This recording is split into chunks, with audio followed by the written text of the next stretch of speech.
After the tragic events of Order 66 and the Great Jedi Purge, many Jedi who managed to escape the betrayal of their clone troopers were forced to go deep into hiding in remote locations and backwater planets around the galaxy to avoid the brutal grasp of Darth Vader. One young Iktukchi Padawan named Ferren Barr was able to escape the Purge by traveling to the bottom of Mon Cala's oceans and forming a small resistance movement with other surviving Jedi. Once down there, Ferren Barr showed his fellow survivors hacked footage of Order 66 and of Anakin's slaughter.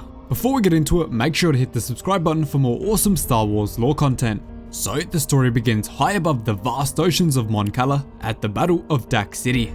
Darth Vader and his force of ruthless Inquisitors have invaded the planet and are attempting to make their way to the King, Lee Char, in the center of the city. The local Quarren and Mon Calamari citizens fight valiantly to protect their homeworld from the onslaught of the Empire, but Vader's forces are simply too strong. Vader begins moving forward with his Inquisitors following right behind, confidently telling them that they will be proceeding forward. Vader's Dark Inquisitors, however, are slightly confused by this, with the Ninth Sister, who you might remember from Jedi Fallen Order, asking, "Do you have any sense of where we should be headed?" Vader replies simply, telling the rest of them that they will be traveling upwards and moving straight into the Royal Palace, where King Lee Char is located. You might also remember Lee Char from the Clone Wars TV series. The Ninth Sister then asks Vader why they are traveling to the center of the Royal Palace. The Jedi survivors would not be dumb enough to hide right near the king. Vader then tells her that he is not expecting to find the Jedi right away, but that he wants to speak to the king personally. The 10th brother then chimes in, questioning how Vader can possibly know that the king is still up there, before adding, he probably evacuated the minute the Empire landed an entire battalion on this rock. But of course, Vader can sense that King Lee Char remains on the planet, as he is very familiar with him from his days as Anakin Skywalker. This then rocks Vader into a traumatic flashback all the way back to the Clone Wars, where Anakin, Ahsoka, Jar Jar, Kit Fisto and Padme were present at the coronation of Lee Char. Vader remembers his time with Lee Char and that he was a determined, strong and unique individual, so there is absolutely no way that he will abandon his city. As this is happening, Lee Char is at his war room in a hidden location, where he demands a status update from his main military strategist, Ackbar. Ackbar tells Lee Char that their Mon Cala defense forces are doing a fantastic job repelling the Empire, for now, but the Empire are simply landing too many forces to hold off forever. Lee Char accepts this because their defense forces only need to hold the Imperial forces back for long enough to complete an evacuation. Lee Char's plan is to abandon all of Mon Cala's above water cities and evacuate all citizens below water, allowing the Empire to take control of everything above the water. This strategy absolutely outrages Raddus, who angrily says, "I can't believe it. Above the surface or below, this is our planet." You will also remember Raddus from Rogue One as one of the brave rebels who fought at the Battle of Scarif. Following this, the Imperial Star Destroyer Sovereign is in orbit above the atmosphere of Mon Cala, where Tarkin himself takes a transmission from Lee Char. Lee Char demands that Tarkin pull his forces away from Mon Cala, as it violates a peace treaty that the Empire had signed with them previously. Lee Char calls the attack ridiculous and unwarranted, but Tarkin sharply responds to the Mon Calamari king, telling him that the invasion is very necessary because an Imperial diplomat was assassinated while under the protection of the Mon Cala government. Lee Char tries to assure Tarkin that the Mon Cala government did not assassinate the Imperial diplomat, but Tarkin fires back saying, "If that is true, then you will order your forces to stand down and allow the Empire to conduct its own investigation." Lee Char is obviously enraged by this, telling Tarkin, "You are not investigating, you are invading," before warning Tarkin that they will have to defend their planet aggressively. Tarkin takes this as a threat to himself and the Empire, and warns Lee Char not to resist the Empire, or he will face harsh consequences. After hanging up the holo transmission, Tarkin informs his lieutenant to expect major resistance from the locals of Mon Cala, but that they should have no problem countering anything they throw at the Empire, because they are of course very familiar with every weapon system they have. This is obviously because of the battles fought on Mon Cala during the Clone Wars. Following this, we cut to a secret Jedi hideout where a mysterious robed figure emerges to greet his Jedi students.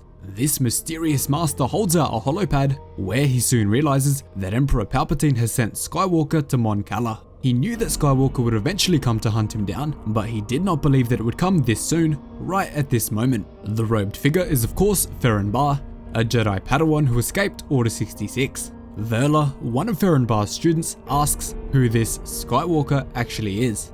Barr goes on to tell her that Anakin Skywalker was the chosen one, the greatest Jedi of his generation, accepted into the temple for training later than any before him. He goes on to say, "I knew him, even sparred with him a few times. He was magnificent.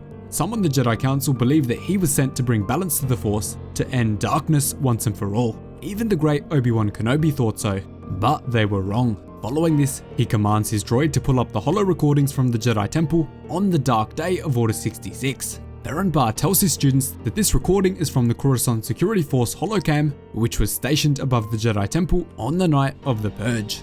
The footage shows Anakin, along with his 501st, marching towards the temple during Operation Nightfall. Barr then plunges his lightsaber into the hologram of Anakin, right through his head in anger, begging to know why the Jedi didn't look more closely at themselves. He tells his students that Palpatine's clones did their part, but the rest, Anakin killed, even the younglings. Barr also shows off a hologram with a list of names, all related to Order 66 and the fall of the Jedi, and I'll list all of them off. Sidious, Order 66, Skywalker, Maul, Tyrannus, Plagueis, Binks, Amidala, Sifo-Dyas, and finally, Kamino. The most interesting one to see there is obviously Plagueis, and if you've read the Darth Plagueis novel, you'll know just how important he was in creating the clone army, so it's good to see some of that stuff coming back into canon.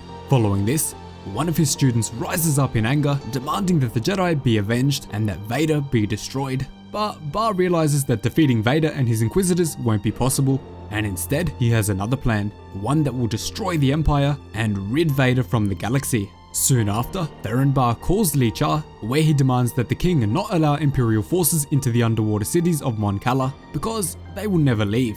Ferren Barr also realizes that Mon Cala will be at the center of his plans to liberate the galaxy from the tyranny of the Empire, before finally demanding that Lee Char take action to save his people and to ultimately save the galaxy. As the call ends with Barr, Lee Char sets up Ackbar to defend the northern hemisphere of the planet, while Raddus will defend the southern hemisphere. Following this, Lee Char stands alone, deep in thought, inside of his war room, debating what exactly he will say to his people about the new plan. Soon after, Vader spots Lee Char and he is sent flying into a nearby pillar with the Force. The Ninth Sister then violently grabs him, trying to probe his mind for information about the hiding Jedi.